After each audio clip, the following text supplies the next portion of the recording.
This story is titled, My Husband Still Keeps Gifts and Love Letters from His Ex and Refuses to Get Rid of Them. I never imagined I would feel like a stranger in my own marriage. My name is Claire and I'm 48 years old. I've been married to my husband Mark for 10 years. We built a life together, a home filled with love, laughter, and memories. Or at least I thought we had, until I found the box. It happened on a quiet Saturday afternoon. I was reorganizing the closet in our bedroom, sorting through old clothes and boxes of things we barely used. That's when I saw it, tucked away in the back corner, hidden under a pile of blankets. A small, worn-out shoebox. Curious, I pulled it out and lifted the lid. My breath caught in my throat. Inside were letters, handwritten, folded neatly. A stack of old photographs. A watch. A delicate silver bracelet. And at the very bottom of the box, a small, stuffed bear, its fur slightly worn with age. I picked up one of the letters, my hands trembling as I unfolded it. Mark, my love, I miss you every day. I can still feel your arms around me, still hear your voice in my dreams. My stomach twisted. The letters weren't from me, they were from her.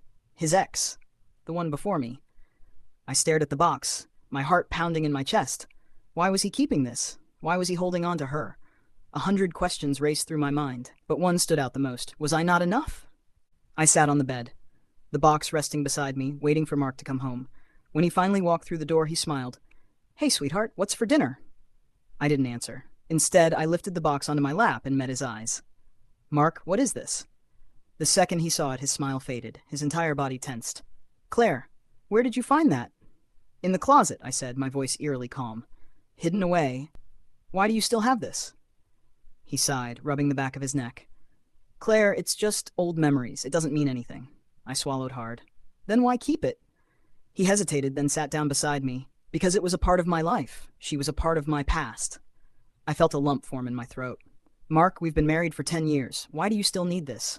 His jaw tightened. Because those memories don't just disappear. She meant something to me once. His words hit me like a slap. She meant something to me once. I blinked back tears. And what about me, Mark? Do I not mean enough for you to let go?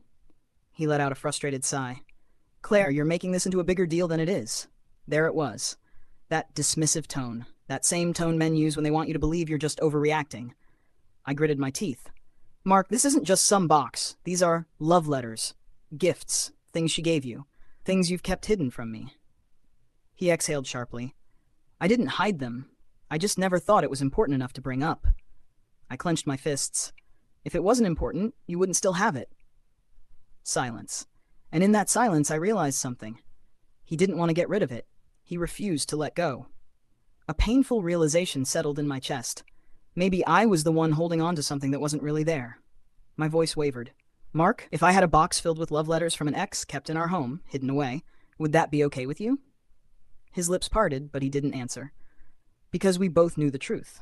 It wouldn't be okay. Not for him. And suddenly, I wasn't sure if it was okay for me anymore either. I sat there, staring at my husband, waiting for an answer I already knew wouldn't come. His silence told me everything.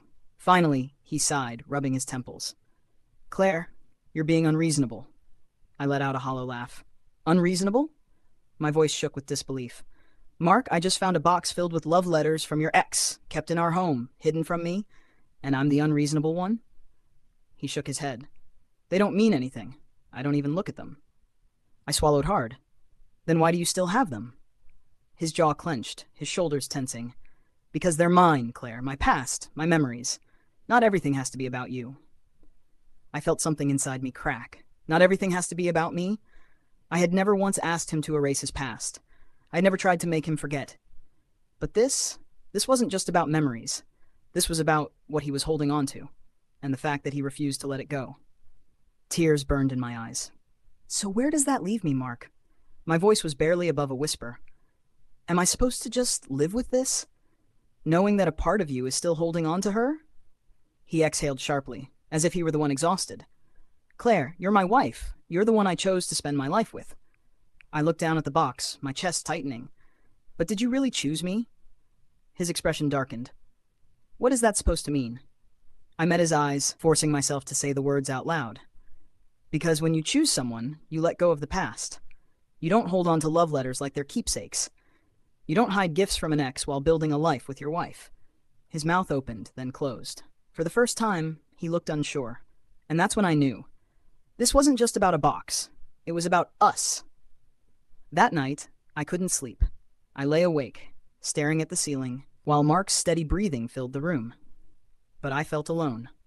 More alone than I had ever felt in my entire marriage, because I wasn't just sleeping next to my husband. I was sleeping next to a man who still had a piece of his heart locked away in a shoebox. Morning came, and I knew what I had to do. I got out of bed, my hands trembling as I picked up the box. And then I walked downstairs, into the kitchen, where Mark was drinking his coffee. He looked up at me, his eyes flickering to the box in my hands. "Claire," I held up a hand. "No, listen to me." My voice was calm, but my heart was pounding. "I need to know something, and I need you to be honest with me." His grip tightened around his coffee mug. "Okay." I took a deep breath. "If you had to choose this box or our marriage, what would you choose?"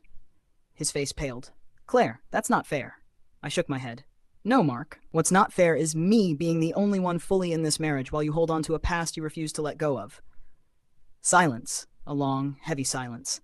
Then finally he whispered, "I don't know." My breath hitched. My knees nearly buckled. He didn't know. Not yes, Claire. Not I choose you. He didn't know, and in that moment I realized I knew. I set the box down on the table between us. "Then I think that tells me everything." His eyes widened. "Claire, wait." But I was already walking away. Because for the first time in a long time, I was choosing me. If this story resonated with you, let me know in the comments. Have you ever had to walk away from something that no longer served you? Don't forget to like, subscribe, and hit the notification bell for more stories like this. Your support means everything.